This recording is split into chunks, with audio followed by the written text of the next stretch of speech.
दोस्तों, बहुत जबरदस्त मौत का खेल होने वाला है और इस मौत के खेल में मेरी मौत भी हो सकती है।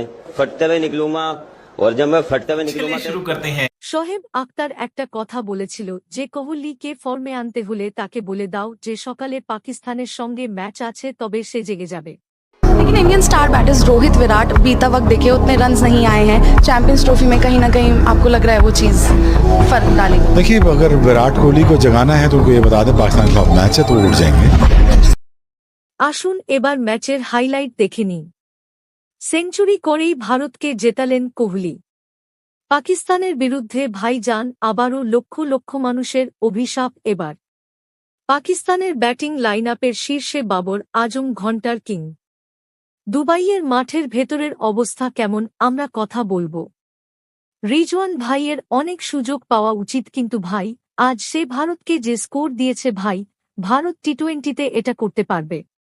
টুক টুক টুক টুক টুক বাজিয়ে তারা যাই হোক না কেন এটা পুরো ম্যাচের সত্যানাশ করে দিয়েছেন। আপনি কি বলবেন স্যার, আজ তারা যেভাবে এটা করছে? পারফরম্যান্সটা নিয়ে আর কি বলবো, এটা খুবই লজ্জাজনক ছিল। ভারত পাকিস্তান মহারণ। দুবাইয়ের গ্যালারিতেও চাঁদের হাট। টস জিতে ব্যাটিংয়ের সিদ্ধান্ত নিয়েছিলেন পাকিস্তান অধিনায়ক মোহাম্মদ রিজওয়ান। তখন থেকেই প্রশ্ন উঠতে শুরু করে। এখানকার পরিসংখ্যান বলছে রান তাড়া করা জয়েরই পাল্লা ভারী। যদিও পাকিস্তানের শুরুটা দেখে চাপ বেড়েছিল ভারতের, অবশেষে ব্রেক থ্রু দেন হার্দিক পান্ডিয়া। কভার ড্রাইভের লোভে কট বিহাইন্ড হয়ে ফেরেন বাবর আজম। একের সঙ্গে দুই। ক্যাপ্টেন রিজওয়ানের সঙ্গে সাউথ শাকিলের দুর্দান্ত জুটি, কিন্তু ডট ওপর ডট বল খেলে তারা ম্যাচের 12টা বাজিয়ে দিয়ে গেল। ভারতকে 242 রানের টার্গেট দিল পাকিস্তান। প্রথম ব্রেক থ্রুর দ্বিতীয়র জন্য খুব বেশি অপেক্ষা করতে হয়নি। ফকর জমানের পরিবর্তে স্কোয়াডে আসা ইমাম উল হক মিড অনে বল ঠেলেই রান নিতে দৌড়েছিলেন, যদিও অক্ষর প্যাটেল বল ধরেই উইকেট ভেঙে দেন। চতুর্থ উইকেটে দুর্দান্ত জুটি গড়েন ক্যাপ্টেন মোহাম্মদ রিজওয়ান ও সাউথ শাকিল। তৃতীয় উইকেটে 104 রান যোগ করেন তাঁরা। এরপর ফের খেই হারায় পাকিস্তান। ভারতীয় বোলারদের মধ্যে বাড়তি প্রশংসা প্রাপ্য হার্দিক পান্ডিয়া। সবচেয়ে গুরুত্বপূর্ণ ব্রেক থ্রু দুটি তাঁর সৌজন্যেই। ওপেনিং তৃতীয় উইকেটের পর দুর্দান্ত একটু জুটি গড়েন সলমন আঘা ও খুশদিল শাহ, কিন্তু কোনো জুটি রানের গতি সেই অর্থে বাড়াতে পারেনি। 151, 2 থেকে 200-তে 7 হতে খুব বেশি সময় লাগেনি। জাডেজা, কুলদীপ, অক্ষর সকলেই উইকেট নেন। শেষ দিকে খুশদিল শাহ থাকায় পাকিস্তানের ফাইটিং স্কোরের সম্ভাবনা ছিল। 4-9তম ওভারের প্রথম ডেলিভারিতে 6 মারেন খুশদিল। রোহিতের মাথা নাড়ানো দেখেই বোঝা যায় এই পিচে 250 স্কোর পেরোলে ভারতের কাছে চাপ হতে পারে। তা অবশ্য হতে দেননি। 248 রানেই অল আউট পাকিস্তান। আবার দেখি ভারতের ইনিংস।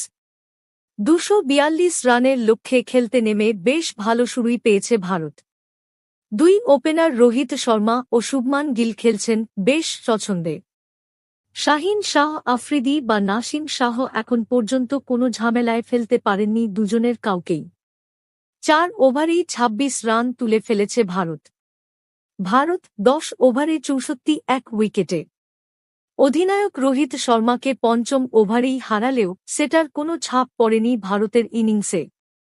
242 রানের লক্ষ্যে দারুণ শুরুই পেয়েছে ভারত। অন্য ওপেনার শুভমান গিল আছেন ক্রিজে, খেলছেন চোখ জুড়ানো সব শট। 35 বলে 35 রান হয়ে গেছে তার। একটু আগেই ক্রিজে আসা বিরাট কোহলি আজও খেলছেন কিছুটা দেখে শুনে। কোহলির মাইলফলক। একই দিনে 2টি মাইলফলকে পৌঁছালেন বিরাট কোহলি। ওয়ানডেতে ভারতের হয়ে ফিল্ডারদের মধ্যে সবচেয়ে বেশি ক্যাচ নেওয়ার রেকর্ড এখন কোহলির। ফিল্ডিংয়ের সময় 4-7তম ওভারে নাসিম শাহর ক্যাচ নিয়ে সাবেক ভারত অধিনায়ক আজহারউদ্দিনকে 165 ক্যাচ টপকে যান কোহলি। পরে শেষ ওভারে খুশদিলের ক্যাচ।